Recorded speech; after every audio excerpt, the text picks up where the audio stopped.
Šodakmeņu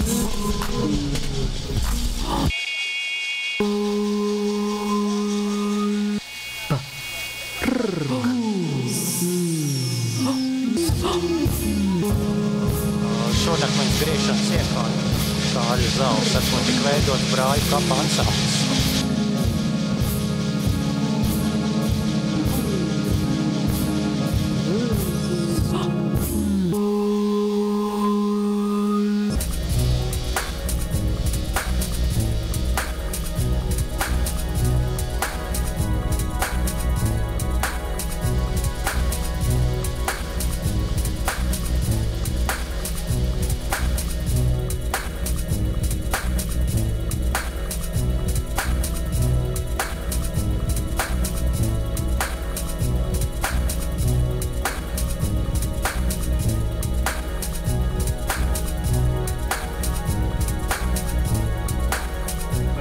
Redzēt, kā tēlniecība izpaužās šodien, kā tēlniecība piepilda šo telpu no naivisma līdz profesionālismam.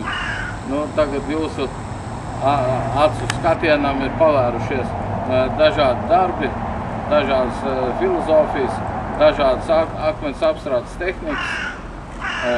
Katrs uzrādīja kaut kādu savu redzējumu, kā jāizskatā, kā viņš redz tēlniecību, tā kā jūs esat aicināti vērtēt un uzdot māksliniekiem jautājumus, ko viņi ir domājuši un kā viņi jūt mākslu.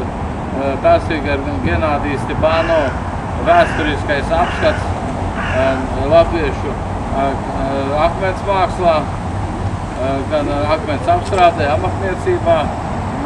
Paula Jaunzeme jaunais, teiksim, sarkanais pulējums, kad ir nopulēts akmens gandrīz vienādi. Resie, protams, un valsts barkāns ar savu ūdens tecējumu un savu ļoti niansēto pieeju. Tieši jums ir. Jā, tā kā baudat, skatāties.